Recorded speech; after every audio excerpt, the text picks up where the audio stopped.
Hello, good evening, everyone. Hi, welcome to the Ames Public Library for this program, part of the 2026 History Lecture Series, the first in that series, brought to you through a partnership with Ames Public Library and Ames History Museum. I'm Kathy, an Adult Services Librarian here at APL. So the library's mission is to connect you to the world of ideas, which we do through diverse and inclusive resources and programming. We also invite you to join us for future programs, which you can learn more about through our current issue of Page One or by signing up for our events email. For your comfort and safety, if anyone needs to step out of the room for any reason, please do so. Restrooms are right behind the welcome desk, or gender neutral family restrooms are around the corner in our youth services department that way. We also have emergency exits on this side and in the back of the auditorium. This room is equipped with an induction loop for the benefit of hearing aid users. To use it, just switch your hearing aid to T. We also have a hearing assistance device that we can lend you. Just let me know if you would like to use that. If you're joining us online, please submit your questions through the Q&A or chat, which you'll see linked at the bottom of your Zoom screen, and we'll monitor those to make sure they're shared with the speaker. And if you get bumped out of the meeting, follow the original link to get back in. For everyone here tonight, today's session is being recorded and will be posted to the History Museum's YouTube channel after the event. You can also find the link to that video and a list of suggested reading related to the theme if you want to learn more at amespl.org/historylectures. For those of you here in person, if you have questions at the end, we will bring around mics. We want you to ask your questions with the microphone so that the folks on Zoom can hear you. All right, I will invite Casey Vance from the History Museum up to the podium to introduce our speaker.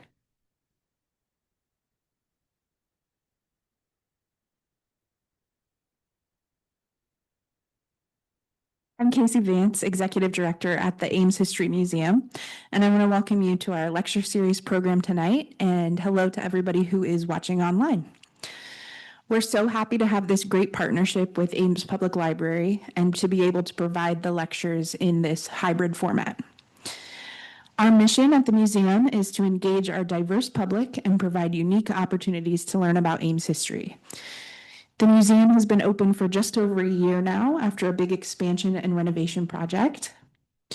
Our current feature exhibit is We the People of Ames, which tells local stories with national impact in honor of the United States 250th anniversary this year. I encourage you to come to the museum to see it and our other exhibits. Tonight's lecture is the first in a series of 4 lectures this spring, all of which tie into the stories told in the We the People of Ames exhibit. There's a card over there on the table with all 4 of the lectures on it, so you can save the date for the other 3.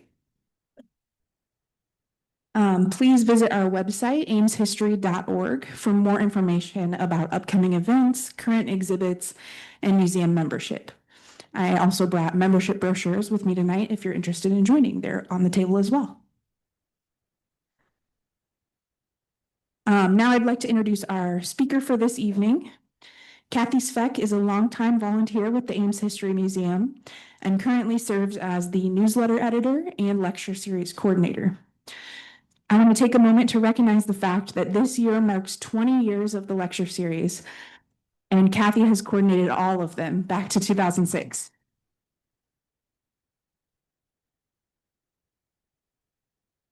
Over the last 20 years, there have been 84 lectures with a total of more than 11,000 people attending. Yeah. Kathy herself has presented many different topics within the series, showing her wide range of knowledge about Ames history. In fact, she was one of the first speakers in the first season sharing the history of Carr's Pool. Tonight, Kathy will talk about the Manhattan Project and the Ames Connection, a topic with which she's very familiar since her father was one of the scientists working on the project. At this point, I will invite Kathy up to the podium to give the presentation titled The Ames Connection to World War II's Manhattan Project. Please join me in giving her a warm welcome.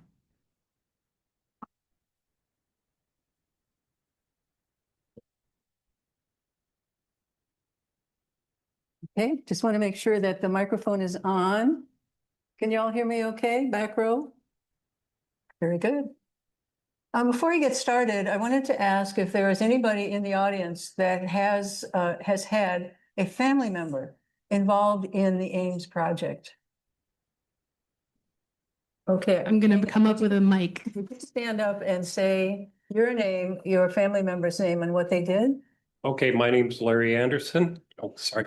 My name's Larry Anderson. My mother was Edna Jane Larson, and she worked in what you described as Dr. Spedding's lab. I didn't actually start until after the war, but she worked as a lab assistant while she was still an undergraduate in college. Thank you. Thank you. I saw another hand. Yeah. My uncle was Bruce Hannay. He was working as a graduate student at Princeton. He was toward the end of his degree in physics and went to Chicago to work with the Manhattan Project. Oh, my goodness. There. Oh, my goodness. Would you say your name, please? Helen Jensen. Thank you, Helen. Thank you very much. Is there one more? I'm Mike Covey, my father, Robert Covey, and my mother both moved from Chicago to Oak Ridge to work as health physicists on the project. And my father spent the rest of his career at the Oak Ridge National Laboratory. Wow. Wow. Now, Oak Ridge, that's another story in itself that I hope someone will tell at some point. Thank you very much for that. So the Manhattan Project, just to give let me just explain. We're going to give an overview of what the project was nationally. We're going to see a video that was created by Steve Karsjan, who was the communications person at Ames Lab. And he was able to interview some of the last surviving members of that World War II team. And he created this video. And then I'm going to talk about my father's personal experience because it was very similar to the experience of many, many, many young scientists who worked on the project. So to get started, the Manhattan Project was the all-out American and Allied effort during World War II to master the military use of nuclear fission before Nazi Germany beat us to it. Decades before the Manhattan Project unleashed the world's first atomic bomb, the possibility of harnessing the enormous energy inside an atom had captured the imagination of scientists. A basic understanding of molecules being made up of electrons and protons had already developed, and in 1932, the neutron had been discovered. On September 12, 1933, while crossing the street in London, Hungarian physicist Leo Szilard realized how a nuclear chain reaction might be possible using neutrons. 5 years later, 2 German scientists were tinkering with the bombardment of various materials with neutrons just to see what would happen. And on December 21st, 1938, they split the uranium atom and discovered that it released an unusually large amount of energy. Word spread quickly as physicists from Britain, France, Italy, Russia, and the United States rushed to duplicate the experiment. The race to harness atomic power had begun. And again, this was 1938.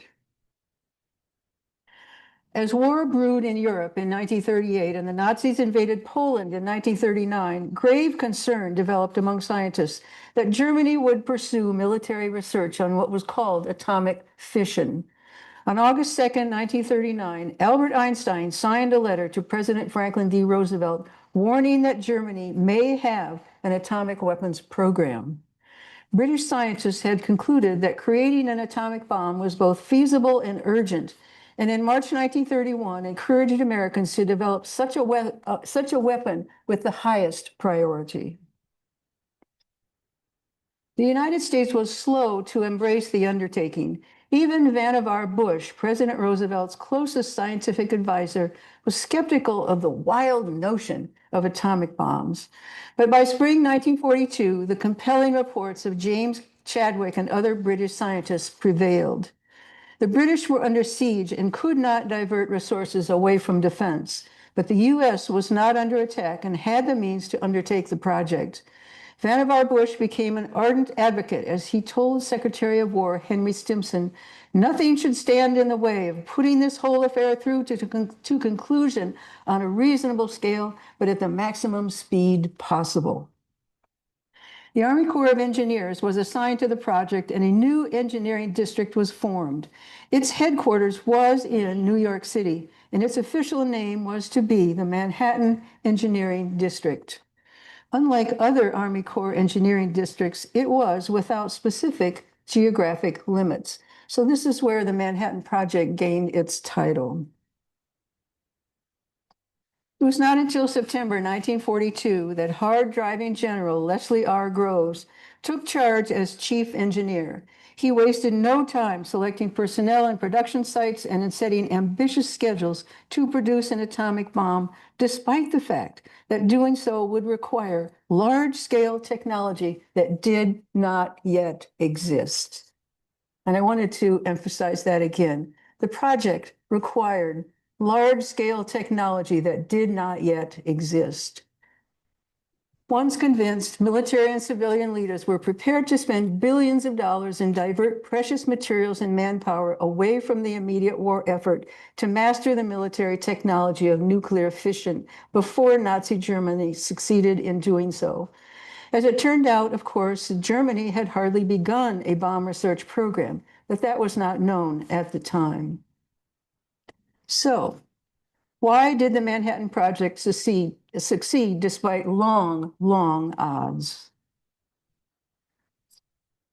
Army Corps of Engineers Dynamo General Leslie Groves and scientific director J. Robert Oppenheimer were a formidable pair.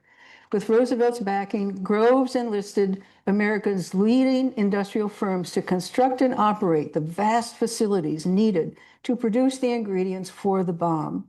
Oppenheimer recruited a galaxy of luminaries, Nobel laureates and promising young physicists, chemists, engineers, as well as other scientists, ironically, many of them refugees escaping from Nazi Europe.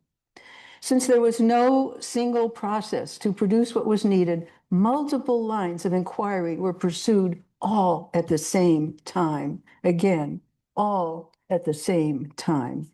They didn't really know what was going to be successful.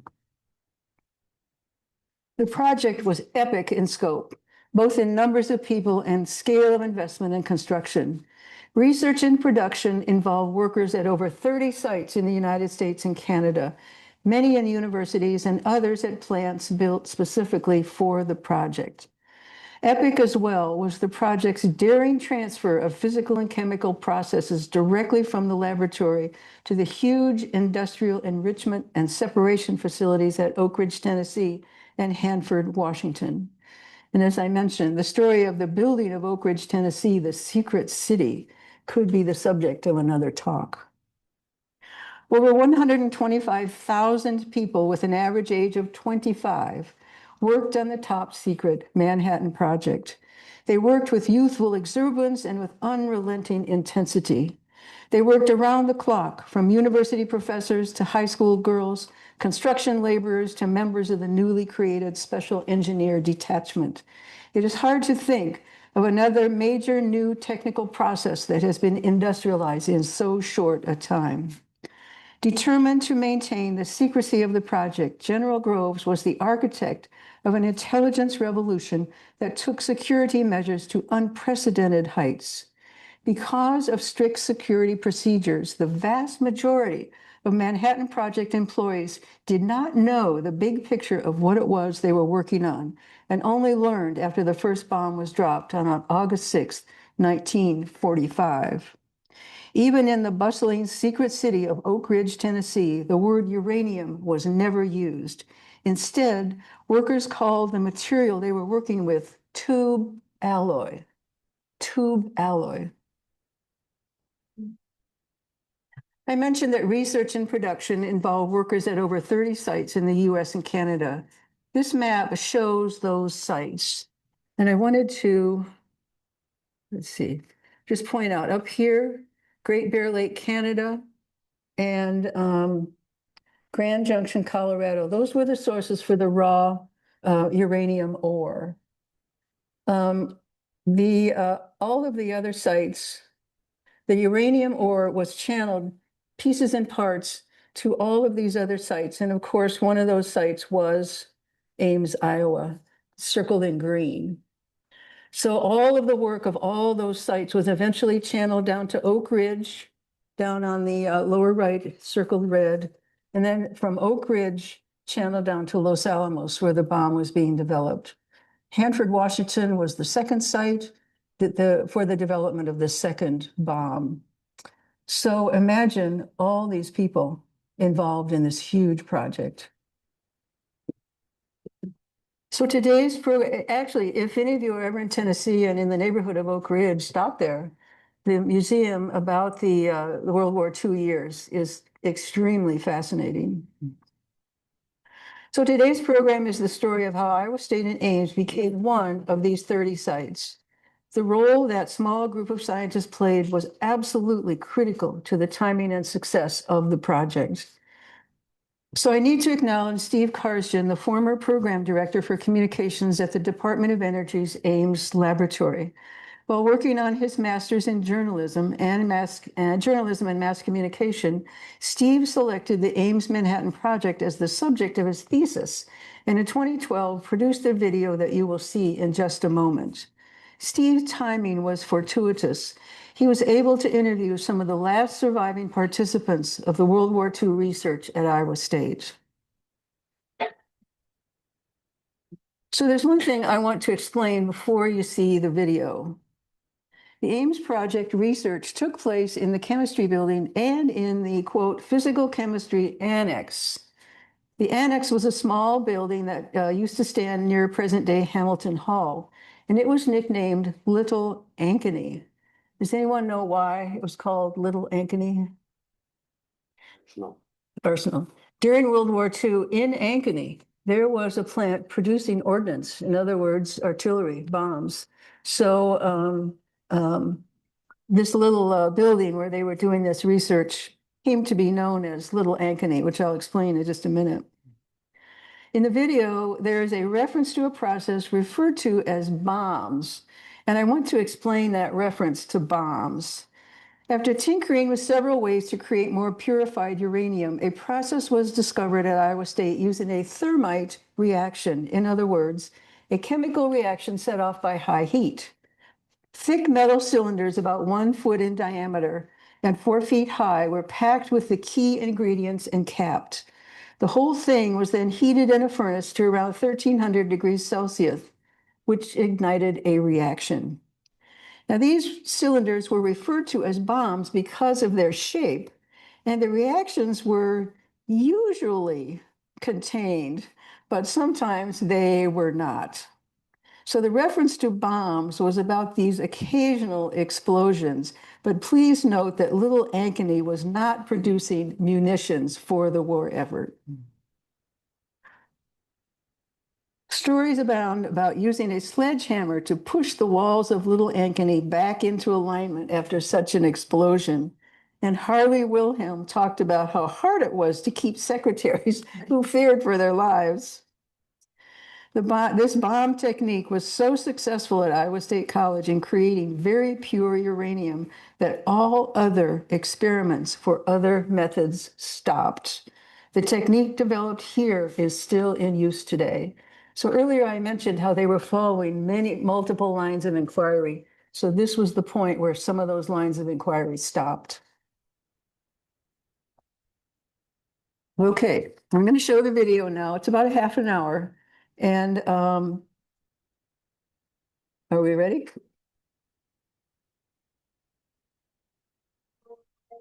Well,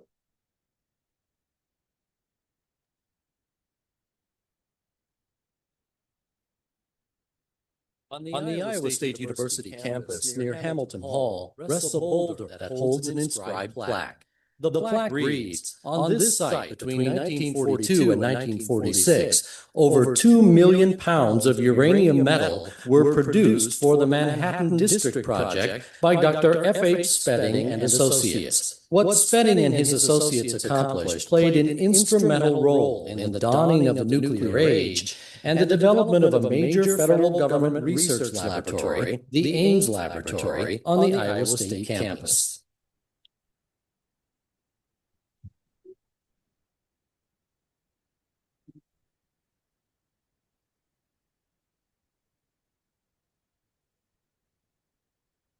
The history of the Ames laboratory really began when Frank Spedding joined the faculty at Iowa State College. Spedding was already a nationally known rare earth chemist at the time, but the road to Ames, Iowa had been a long one. In 1929, at the age of 27, Spedding received his PhD in chemistry from the University of California at Berkeley. Faced upon graduation with a poor job market for chemists due to the Great Depression, Spedding spent the next several years on temporary fellowships, one of which took him to Europe, where he lectured in France and other countries, and became acquainted with many noted chemists and physicists. In 1935, he returned to the United States and joined Cornell University on yet another fellowship. While there, his reputation as a spectroscopist and rare earth chemist grew. In 1937, he was offered an assistant professor position at Iowa State College. Not wanting yet another temporary fellowship, Spedding held out for something more permanent. His strategy paid off. A week after his first job offer at Iowa State, he received another, which he took. This one was as associate professor of chemistry and head of the physical chemistry section of the chemistry department. Spedding might have been content to teach and do research at Iowa State, but that was not to be his fate. In 1942, he was thrust into the national spotlight when he was invited by Nobel Prize-winning physicist Arthur Compton to join the metallurgical project at the University of Chicago. This top-secret government project was focused on producing a chain reaction in natural uranium, a concept that ultimately would lead to the creation of the atom bomb.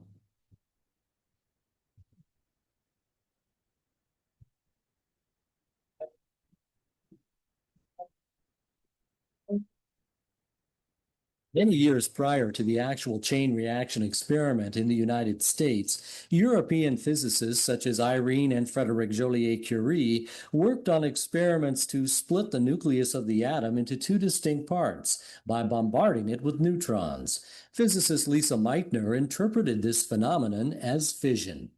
In 1938, physicists observed fission in the heaviest natural known element, uranium. When fission occurs, it causes the release of large amounts of energy. During a 1985 panel discussion at Iowa State, Adolf Voigt, who was a radiochemist in what became known as the Ames Project, summarized the magnitude of the energy released during fission. The energy release was tremendous, 50 times that of a usual nuclear reaction, or about 40 million times that of a chemical reaction. Neutrons caused the reaction, but more neutrons were given off than were taken in, thereby making it very feasible that a nuclear chain reaction was possible. The discovery of fission sparked great excitement in the scientific community because of its potential for use in the power generation and medical fields. But it was excitement tinged with concern that accompanied the realization that the enormous energy released in a fission chain reaction could not only be used for good, but also harm. If fission could be sustained in an ongoing chain reaction, the resulting energy release would allow scientists to potentially create powerful bombs with destructive power on the order of several hundred tons of TNT.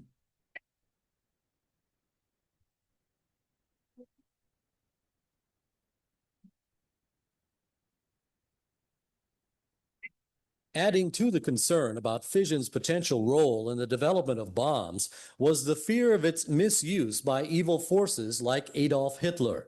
And since fission had been discovered in Germany, scientists feared the Nazis might be the first to use it to develop an atom bomb. Despite these concerns, the United States waited until 1939 to actually get involved in proving the concept of a self-sustaining chain reaction in uranium. And then only after Albert Einstein signed a letter to President Franklin Roosevelt warning of the potential for fission to be used to create bombs. The letter was presented to the president in September 1939, about 6 weeks after Hitler invaded Poland, the official start of World War II. Soon thereafter, Roosevelt formed the Uranium Committee. But despite having his support, progress to prove the self-sustaining chain reaction was slow.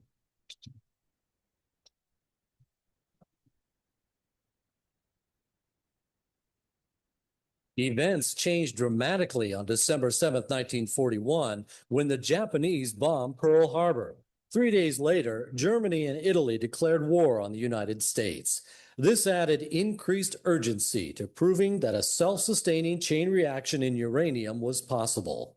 The Uranium Committee quickly appointed 3 program chiefs at 3 different universities to oversee various aspects of atomic energy research. Arthur Compton was given responsibility for building the nuclear reactor, or pile, at the University of Chicago, where the chain reaction would take place. Compton quickly created the metallurgical laboratory at Chicago and asked Spedding to take over the new laboratory's chemistry division. Compton considered Spedding's background in rare earth chemistry a valuable asset to the project because much needed to be learned about the chemical and metallurgical qualities of uranium and its byproducts. Spedding began setting up shop at the University of Chicago, but soon made a decision that would forever affect Iowa State. Spedding later recalled that decision. And we couldn't do it at Chicago until we built a building, until we got some staff together. And I told him that we had a metallograph and we had a furnace here at Ames, and that we could get some of this work going. So as soon as I got back to Ames, the first group I took into my program was my own graduate students. Dr. Wilhelm had been the other man doing all the physical chemistry at Ames, and I approached him. I knew his abilities pretty well, and asked him if he wouldn't join us. So that's the way we started. In February 1942, Spedding appointed Harley Wilhelm, Associate Director of the project at Iowa State. Wilhelm was given responsibility for the metallurgy area. Soon thereafter, Spedding hired other key personnel. When his staff was in place, he asked for clearance from Iowa State President Charles Friley to officially establish the top-secret Ames project at the college under the Manhattan Engineer District. This district within the War Department's Army Corps of Engineers was named for the location of its headquarters in New York City and was tasked with overseeing construction of the various facilities for the atom bomb project. The project later became known as the Manhattan Project. Dr. Fowley had to take me on faith because I told him that we were going to do a very secret project and that I couldn't tell him about it, but that I'd like to get him cleared as quick as we could. So I could tell him all about it, and he gave us complete cooperation. Friley released Spedding from half his duties at Iowa State. This allowed him to work part-time in Chicago, organizing the chemistry division at the metallurgical laboratory, and part-time in Ames, working to solve chemical problems. Wilhelm remembered how Spedding's schedule was split to accommodate time in both Ames and Chicago. So Spedding, about the middle of December, started working with Compton, and he would go into Chicago on Sunday night on the train, and then come back on the city of Denver on Friday evening, leave Chicago at 5 o'clock, be in Ames at 10 o'clock, be here Saturday and most of Sunday, and back to Chicago again. And then after Compton decided to put us on duty here in the metallurgy group, then when Spedding would come back Friday night, Saturday morning, he'd meet with us and tell us what was going on in Chicago, and we'd tell him what we had done here during the week while he's gone. Efforts to conduct the fission chain reaction experiment hinged upon the availability of pure uranium metal. Purity was essential because scientists believe impurities would absorb the neutrons that were key to starting a self-sustaining reaction. Uranium generally came in the form of oxide, and although at the time there were quantities of uranium oxide available in the United States and Canada, the supply was impure. The best place to get uranium oxide was in Belgian Congo, but the Nazis occupied Belgium and had stopped that country's shipments of oxide from the Congo to other countries. There were industry processes available at the time to produce pure uranium metal, but only in gram quantities, and the chain reaction experiment would need tons of pure uranium to be successful.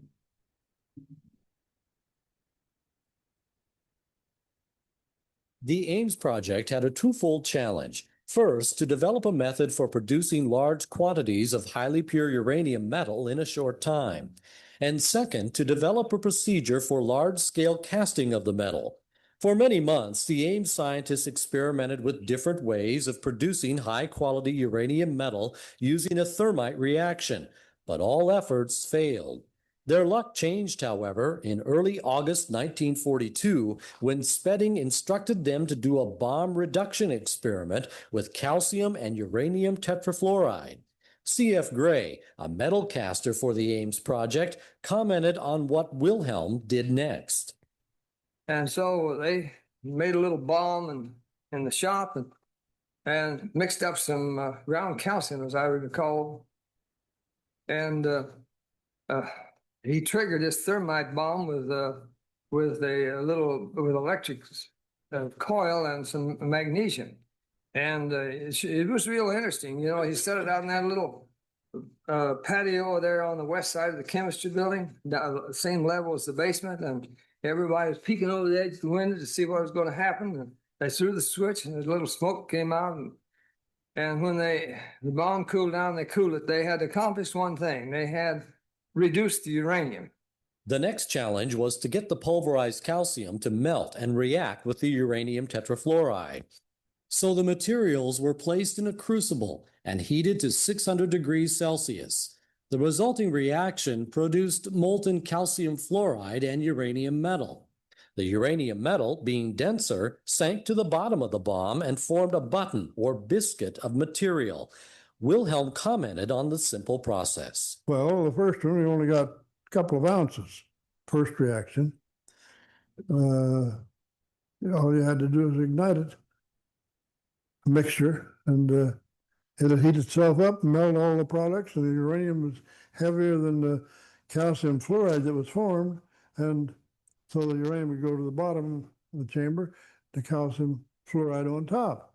Let it cool, turn it upside down, bounce it, and the metal comes out. They separate it. After several modifications to the production process, several biscuits with approximately 90% purity were produced. These were cast into a final 11-pound ingot of pure metallic uranium. On September 24, 1942, Wilhelm hand-carried this ingot by train to Spedding at the University of Chicago. Together, they showed it to Arthur Compton, who, as Wilhelm later recalled, had trouble believing what he was seeing. Compton's eyes bugged out when he saw a piece like one 11-pound piece. He'd paid $10,000 for a 2-pound piece. But Compton would not be so easily convinced he was looking at a solid ingot of uranium. He said, "I bet there's a pipe or hole inside." To prove there wasn't, Wilhelm took the ingot to a nearby shop where he had a worker cut it open. The cutting revealed no hole. Within a week, Richard Doan, the director of the metallurgical laboratory, traveled to Iowa State to write a $30,000 contract for the Ames project to begin producing 100 pounds of uranium per week. Under the new arrangement, the Ames project scientists would continue producing uranium metal until they could show large companies like DuPont how to incorporate the Ames process into their own plants. To do this, the scientists needed more space for people and equipment. Up to this point, the production work had been performed in the chemistry building, but Spedding and Wilhelm soon found a new site that suited their expansion plans. It was an old temporary wooden building on the east side of the Iowa State campus that, at the time, was being used primarily as a combination garage and popcorn laboratory. Iowa State quickly signed the building over to the project. Next, the scientists needed a full-scale machine shop. Fortunately, Wilhelm found an entire shop for sale in Ames. The shop and its tools were purchased, lock, stock, and barrel, and moved to the old building. The shop's owner was hired to work in the new plant, which was officially named the Physical Chemistry Annex, but was quickly nicknamed Little Ankeny after a war munitions plant in Ankeny, Iowa.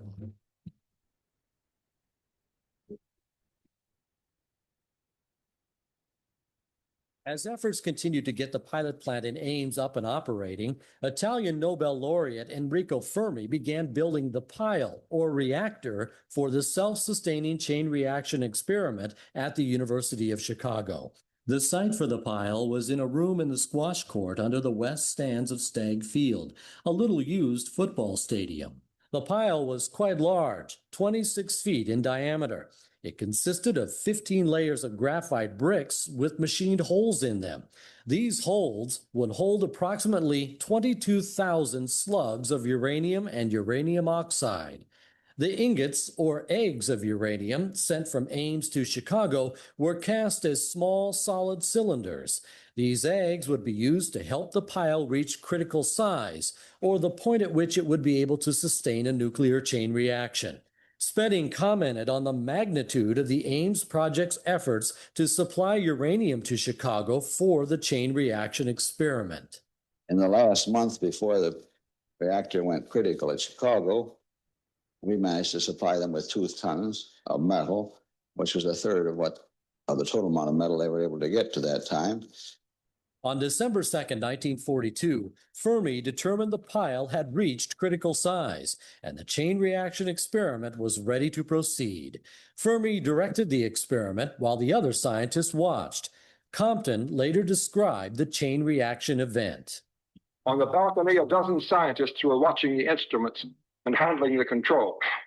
Across the room was a large cubical pile of graphite and uranium blocks, in which we hoped the atomic chain reaction would develop. The Geiger counters registering the neutrons from the reactor began to click faster and faster till their sound became a rattle. Throw in the safety rods, came Fermi's order. And you could see the pointer move right back to 0. For the first time, atomic power had been released. It had been controlled and stopped. The Chicago pile operated for 28 minutes and produced 1/2 watt of power. Spedding, in his capacity as head of the chemistry section for the Chicago Manhattan Project, was one of the witnesses to this historic event.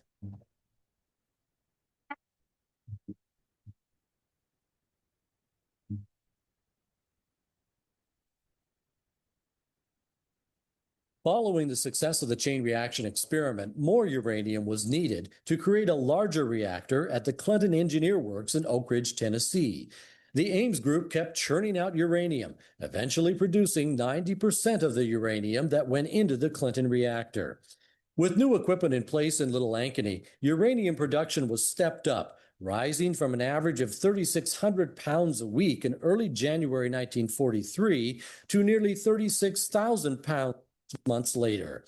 At the time production of uranium was underway in the chemistry building and later in Little Ankeny, the focus was on doing whatever was necessary to produce pure uranium, first for the chain reaction experiment and then later the overall war effort. Spedding described in life and death terms the importance of efforts to speed production of uranium. But during the war, the main job was to get it done and not how you did it, because the pressure was there that if it could be made to work, it could shorten the war and save a great many lives.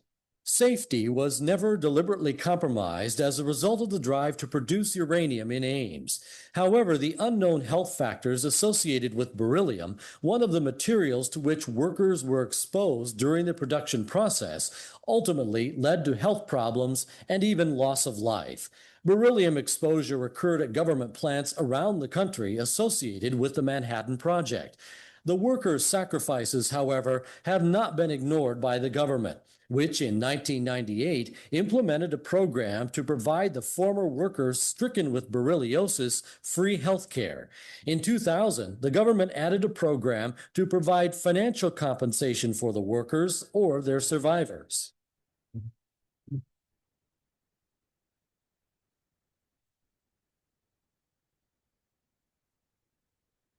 Almost as quickly as it began, the Ames project began to wind down. As expected, industrial plants began to take over the process developed at Iowa State. This caused the Ames project to begin to reduce its output of uranium. But this did not bring an end to the Ames scientists' work. They developed a successful method to recover uranium from scrap metal machine turnings from Ames and other places. The Ames project recovered and shipped over 600,000 pounds of scrap uranium using this reduction method. By December 1945, this process was also taken over by industry. Iowa State discontinued most uranium operations in August 1945, coinciding with the end of World War II. Following uranium production, Little Ankeny was used for a time to produce thorium metal, but eventually this work ended, and in 1953 the building was torn down. For its dedication to the war effort, Iowa State received the Army-Navy E flag with 4 stars, signifying more than 2 years of excellence in the production of metallic uranium as a vital war material. The flag was presented on October 12, 1945, to Iowa State President Charles Friley by Major General Leslie Groves, commander of the Manhattan Project, and it flew for 2 to 3 years on the flagpole on Central Campus. Iowa State became the only college ever to receive the Army-Navy E flag. Spedding recounted his feelings on the awarding of the flag. And I must say that I got quite a bit of pride, personal pride out of this. I think Dr. Wilhelm did too. And we were in competition with industry during this period. We were professors, and our process won out over all others. And we got the Army and Navy E awards for it.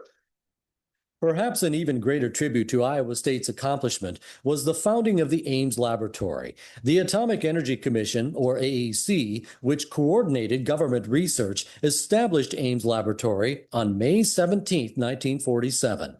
The AEC awarded the contract for the operation of the Ames Lab to Iowa State under the university's Institute for Atomic Research and appointed Spedding the laboratory's first director. Iowa State has been the sole contractor for the Ames Laboratory ever since its inception.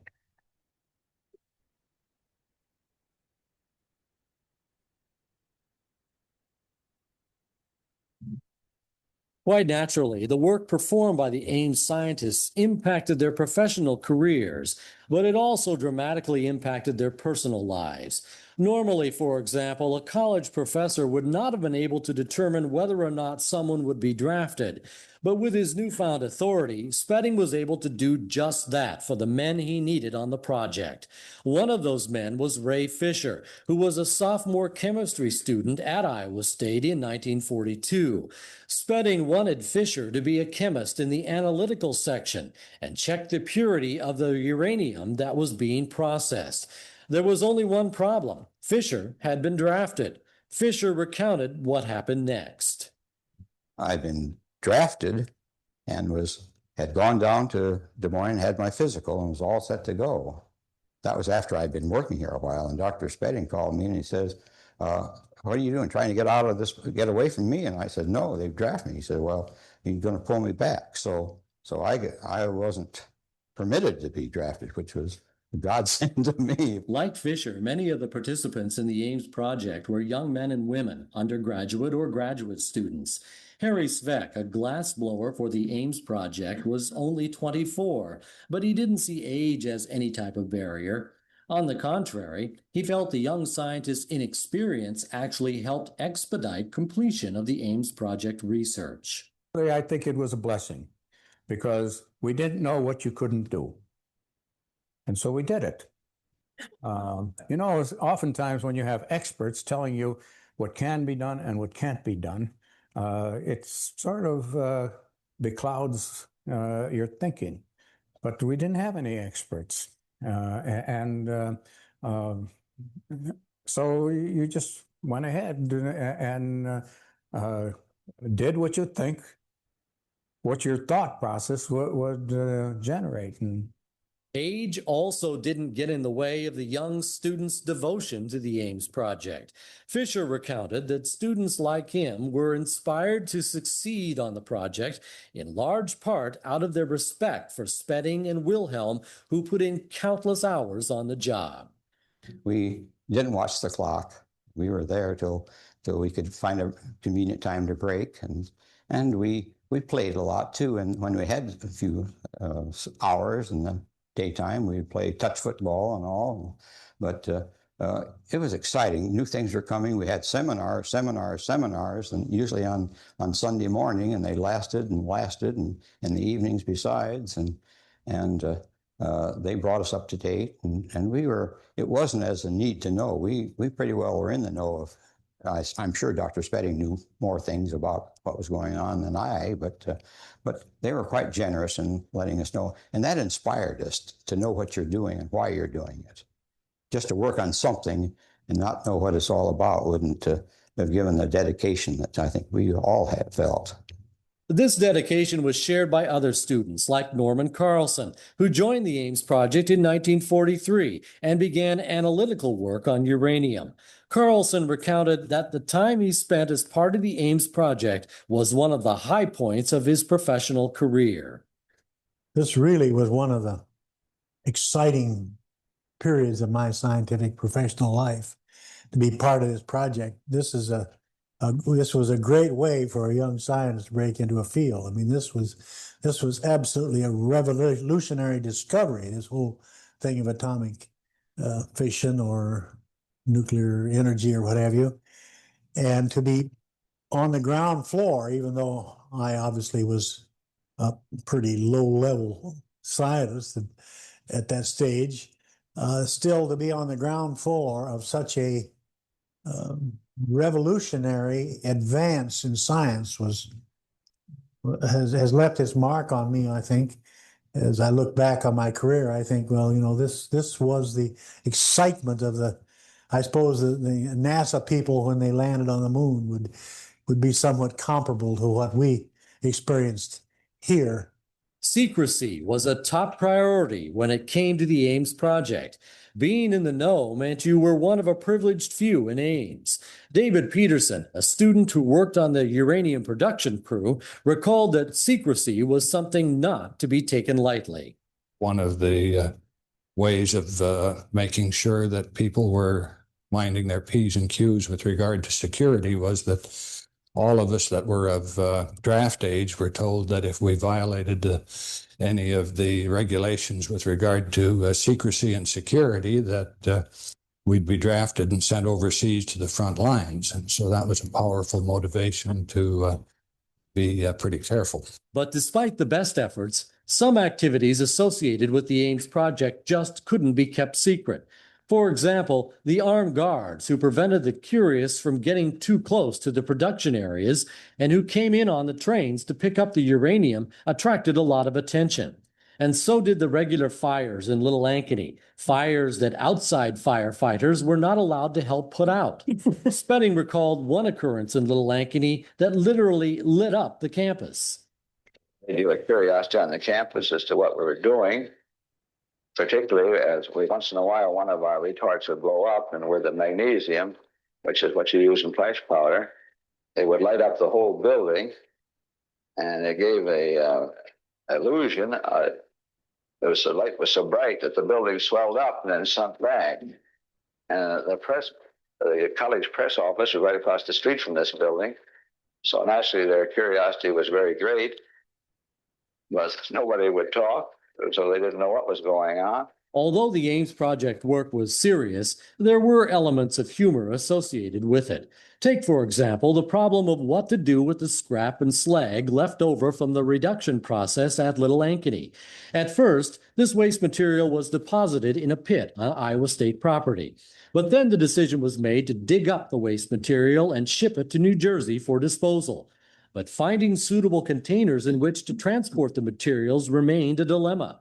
Then Wayne Keller, who worked on uranium metal reduction, suggested using empty whiskey barrels, which he thought could be obtained from the Hiram Walker Distillery in his home state of Kentucky.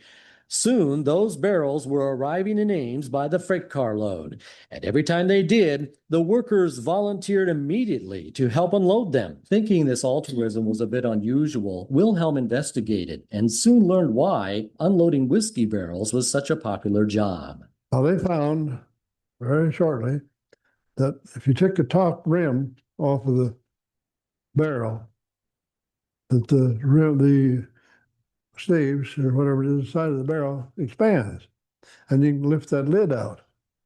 Now, if you turn it at a certain angle, there's any whiskey in the, the charcoal at all, it'll drain down the corner. See? They leave them set in the corner ways, and then they get in there with a rubber glove and a sponge, and they can sponge it out. See? Put it in a jug. Well, we found out why they wanted to work on the bull gang.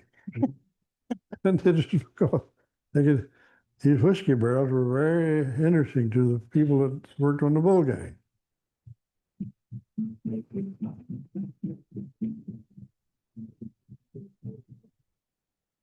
Any questions the public had about the Ames project were cleared up on August 6, 1945. That's the day the United States dropped the atomic bomb on Hiroshima, Japan. A radio announcement that Iowa State had been involved in research efforts that led to the creation of the atom bomb came from the Secretary of War. Wilhelm recalled that radio broadcast. Well, when they named Iowa State College, the whole chemistry building lit up. Everybody hollered all over the campus about Iowa State College. Of course, they didn't know what we'd been doing, but they knew then what it was they're working on. That just puffed us up a little bit. Well, it made up for a lot of the hours that we'd spent there. Those were long days, 16-hour days, and it was fun though. We were each needling the other to get it done. Soon, word of Iowa State's involvement in the effort to end the war spread much farther than Ames. The Des Moines Register called a short time after the news came over the radio, and the newspaper did interviews for a story on Iowa State's involvement in the top-secret Manhattan Project. The story, when printed, quickly spread the news of the Iowa State scientists' accomplishments. But for many of the scientists, the adulation was secondary to the feeling of personal reward for a job well done. Norman Carlson expressed his feelings about participating in the Ames project in the following way. I think it's hard to realize the sense of euphoria and of actually a feeling of being heroes, I guess is the term I often have used, that we were heroes of having, just brought this war to an abrupt and instant conclusion. And I think we felt that was our big contribution. In June 1985, 40 years after uranium production ceased at Iowa State, approximately 100 of the original group of scientists, their spouses and others, got together on alumni days at Iowa State for a Manhattan Project reception.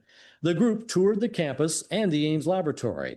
Following these activities, one unidentified participant summarized the journey of the Ames laboratory, a journey that began as one scientist's dream and culminated in the development of a federal research laboratory with an international reputation for excellence.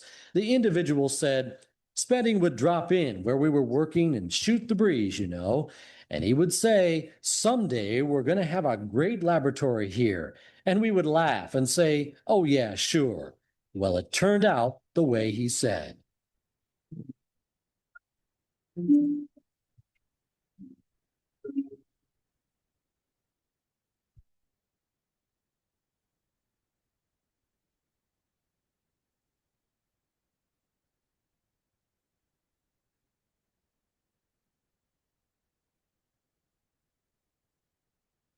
Okay, my mic back on, thank you.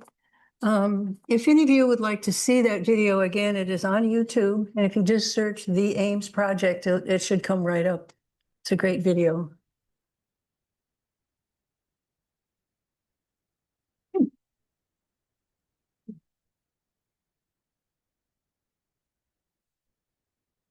While Spedding was the head of the effort at Iowa State, Harley Wilhelm was truly the boots-on-the-ground scientist who kept the day-to-day research going, while Spedding traveled back and forth to Chicago. Harley's granddaughter, Teresa Waldorf, has written an excellent book that focuses on his experience. Harley was recognized personally by General Groves after the war for his breakthrough contributions at Iowa State. He received his own Army-Navy E-flag, the only known individual to receive one. All the others went to companies and industry. And by the way, the book is over there on the table, and you can check it out and take it home if you'd like. In addition to Wilhelm, the work of the other scientists that you saw in the film was pivotal to their professional development, and they all went on to notable careers, including those you saw: Adolf Voigt, Norman Carlson, David Peterson, Wayne Keller, and Harry Svec. Because my father's experience was typical of the experiences of many of the young scientists who became involved with the project, I'm going to tell his story. My father, Harry Svec, was a gifted student who got his degree in 1941 in chemistry, biology, and math. He attended John Carroll University, a Jesuit men's college in Cleveland, Ohio. While he was there, he had taken an interest in technical glass blowing, learning the skill from a master craftsman who was teaching at John Carroll. With good instruction and a talent for the material, Harry became quite adept at technical glass blowing. To earn money to put himself through school, he also apprenticed as a tool and die maker, and those skills, along with the glass blowing, served him well as he advanced in his career. After graduation from John Carroll in 1941, Harry had intended to continue on to medical school, but the death of his father changed his plans.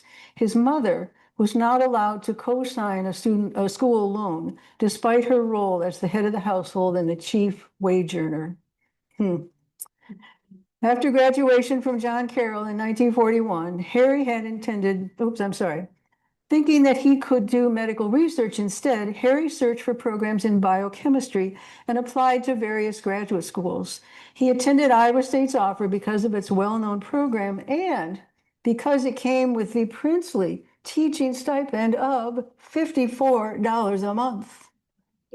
This beat out all of his offers in 1941 by $9 a month. He started his studies at Iowa State in June 1941, and by December was well into his graduate project of developing synthetic rubber from corn. With many Iowa State teaching staff enlisting and leaving the campus, he was also enjoying an additional stipend as the only available chemistry instructor teaching cadets in the Navy's V-12 officer training program. These Navy recruits were on campus getting crash degrees in 2 years. Even in the 1940s, the Navy required all their officers to have degrees. Harry continued his technical glass blowing, making affordable apparatus for student colleagues and faculty members and attracting the positive attention of his major professor. Oops.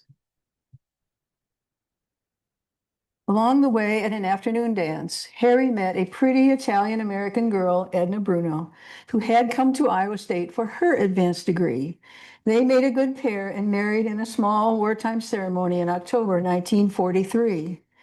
All this time, his draft board in Cleveland had been deferring him based on his teaching, but the deferment suddenly ended in the spring of 1944 as the military was gearing up for D-Day and the European invasion. Harry got his notice to serve. You saw that in the film that Ray Fisher had the same experience. Harry reported to Fort Snelling in Minneapolis and went through the physical exam with, as he said, 500 other naked, uncomfortable men. They then were led to a waiting room where each man was called one by one to be taken to other locations. It was a long process. Harry had brought a book and was reading. After some time, he realized that the room was mostly empty. Thinking he had missed his call, he approached the desk. The sergeant ran his finger down the list, saying, "Svec, Svec, Svec. Ah, here you are. You're to go down to Ames, Iowa, and meet a guy named Spedding." He was relieved, of course, and returned to Ames by bus, all the while curious about the turn of events. Of course, he knew about Spedding and wondered what he had in mind. The reason he returned to Ames was serendipitous. The year before, at the recommendation of his major professor, he had been asked to take over glassblowing activity in the chemistry department. One of his best customers was Frank Spedding and his secret project. When Harry arrived back in Ames, he met Spedding on the front stoop of the chemistry building and was invited to join the project. Spedding explained we couldn't afford to lose the only glassblower we had. General Groves himself had possibly interceded at Spedding's request. Harry agreed to the invitation, but stated that he wanted to be involved in the research, not just blow glass. And Spedding agreed to that, provided that Harry taught someone else to blow glass, which he did. Wayne Jones, known as Breezy, was a quick study and eventually took over for Harry, releasing him for work on the research. And Breezy stayed at that job for a number of years after that. Harry received his security clearance and a key and was allowed to enter the highly guarded and locked areas on the east side of the first floor and basement of the chemistry building, where the secret research was taking place. To the work, Harry also brought special knowledge about high vacuum techniques from his undergraduate studies. This involved obtaining and measuring pressures down to 10 to the minus 6 millimeters of mercury, in other words, 1/1000th of an atmosphere. No one in chemistry at Iowa State was familiar with these techniques, so his expertise was put to use immediately in the upgrading of the casting of uranium. This resulted in greatly improved quality of the metal being produced because oxidation cannot occur in a vacuum. Harry's high vacuum technique was also used for other wartime research and production taking place at Iowa State. And this is an interesting side note. In addition to the uranium research, Iowa State was doing other war-related projects. This included work on finding a way to replenish oxygen in submarines without surfacing. Interesting problem. Trying to find a better way to produce large quantities of ethanol needed for making smokeless gunpowder, and working on making synthetic rubber from non-petroleum sources. Now, of course, the Japanese had taken the Philippines by this time, and so the source of natural rubber was cut off. And I mentioned earlier that Harry's initial graduate project was trying to make rubber from corn. Interestingly, as the war was beginning to unfold in Europe in 1939, the scientific community realized the risk of scientific advances falling into the wrong hands, and they clamped down hard on sharing information about any of the processes related to uranium and fission. Even at Iowa State in those years, certain kinds of written material disappeared from the shelves at the Iowa State College Library, and no one admitted to knowing where they went. When Harry was cleared to enter the secure areas in the chemistry building, he found that a small reference library had been set up. All the documents he had been unable to find were available in that room. Harry talked about the shipment of large quantities of uranium from Ames to Chicago. Freight cars would come in on the Chicago and Northwestern spur that came out to campus from the downtown rail yard. Let me see if I can.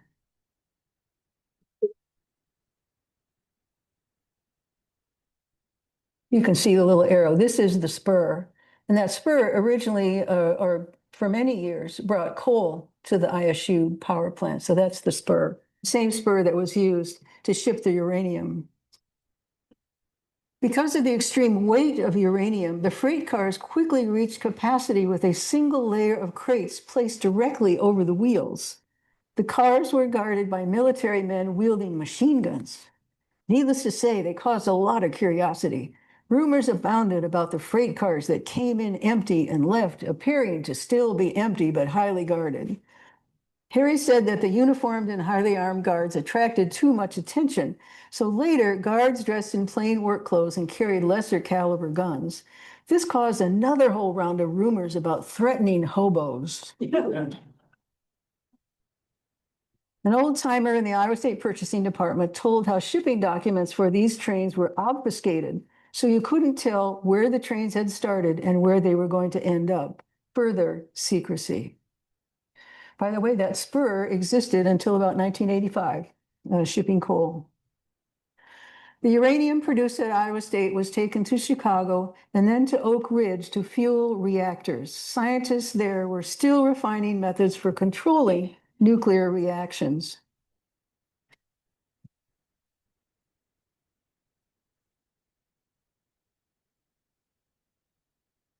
Scientists there were still refining methods for controlling nuclear reactions of the type used in nuclear power plants.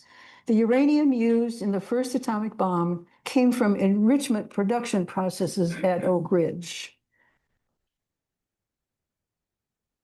Like all the other scientists working on the project, Harry was sworn to secrecy. As he said, secrecy was almost absolute.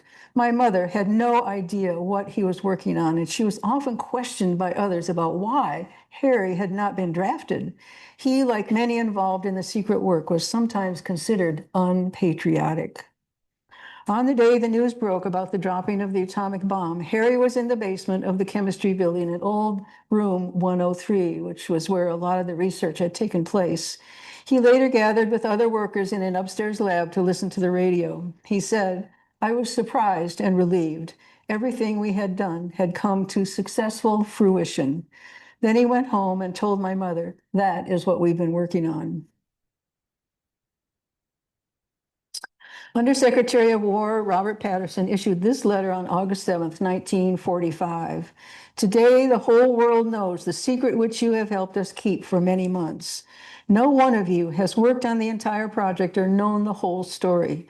Each of you has done his own job and kept his own secret. And so today, I speak for a grateful nation when I say congratulations and thank you all. I hope you will continue to keep the secrets you have kept so well. The need for security and for continued effort is fully as great now as it ever was. We are proud of every one of you." 2 weeks later, Spedding issued this letter on August 23rd, 1945. "I'm sending you this letter to let you know that I appreciate the fine cooperation you have shown during this period of your employment with us. You are now free to discuss with others your association with the project and what you see in the newspaper releases. I would like to again remind you, however, that you are not free to discuss the technical details which you know, since the government deems it essential for our security that this information not be released at this time." He went on to comment on the exceptional teamwork that resulted in the project's success, the level of secrecy kept, and outlined how this new source of energy would benefit future generations. All the participants received a certificate and a small pin. And if you would like to see one of those pins, there is one on display in the permanent exhibit at the museum. After World War II, Spedding founded the Institute for Atomic Research, and in 1947, the Ames Laboratory of the United States Atomic Energy Commission. He became its first director, serving until 1968. The research with radioactive material continued, but this time the work was for peaceful purposes. The lab specialized in rare metals and methods of achieving chemical transformation without the production of toxic waste. Scientists were searching for a fuel that was as efficient as coal and oil. In the early 1950s, a special, highly secure and safe area in the basement of the chemistry building was constructed to handle radioactive material for this research, called the Hot Canyon. The area no longer exists, but important and innovative research at Ames Lab goes on. The immersion in the Manhattan Project at Iowa State completely changed the direction of Harry's graduate program. After the war ended, Spedding became his major professor, and Harry went on to build the first 3 mass spectrometers used at Iowa State. New technology at the time that Spedding was interested in investigating. A mass spectrometer is an analytical instrument used to identify unknown compounds in materials. The project on synthetic rubber that Harry had begun prior to being recruited for the uranium research had by this time been undertaken by someone else. So he went from room temperature biochemistry to inorganic high temperature chemistry. After receiving his PhD in 1950, he accepted Spedding's offer to join the newly formed Ames Laboratory of the Atomic Energy Commission that was set up at Iowa State. He held a joint appointment teaching in the chemistry department and heading up a research group at the Ames Lab until he retired in 1983. By then, an internationally known expert in mass spectrometry and rare earth chemistry. In retirement, he wrote his own life story and a history of the ISU chemistry department through World War II. Both these documents detailed his experience working on the Manhattan Project, a record that we are very grateful to have. Some workers continue the secrecy and never told their stories, even to their families, but we are grateful that Harry did. The other young graduate students and faculty who were his colleagues in the secret project had similar life-changing experiences, and many of them remained at Iowa State, achieving distinguished careers that gave Iowa State's chemistry department and the Ames laboratory the international reputation that it now enjoys. Others went to other universities where they received noteworthy acclaim. We are so grateful that Steve Karsden was able to record the interviews at the time that he did. Of course, by now, all the members of that World War II research team are gone. Of course, there is a very big footnote to the Manhattan Project story that could itself be the subject of a series of talks. Stories about the Manhattan Project focus on its truly incredible technological achievements, but make no mistake, even before the completion of the project, concerned project scientists debated among themselves the moral and ethical implications of using an atomic bomb. Many scientists accurately predicted a nuclear weapons arms race and formulated proposals for international controls to try to prevent it. Harley Wilhelm from Iowa State served on an international committee for the peaceful use of atomic energy.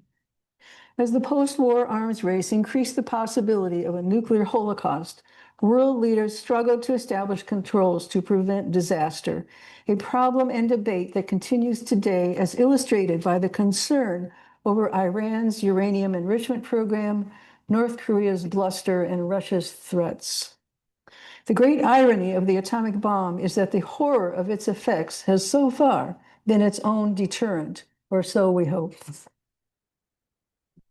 Manhattan Project veteran and the co-founder of the Santa Fe Institute, George Cowan, suggests that one major legacy of the Manhattan Project is that its name and formula for success have become synonymous with achieving seemingly impossible national objectives within a short time frame. What if a Manhattan Project-style approach was taken to solve the problem, for example, of climate change or curing cancer? We certainly saw that approach work in developing the COVID-19 vaccine. Cowan says the Manhattan Project model starts with a small, diverse group of great minds faced with a compelling challenge that requires their collaborative efforts.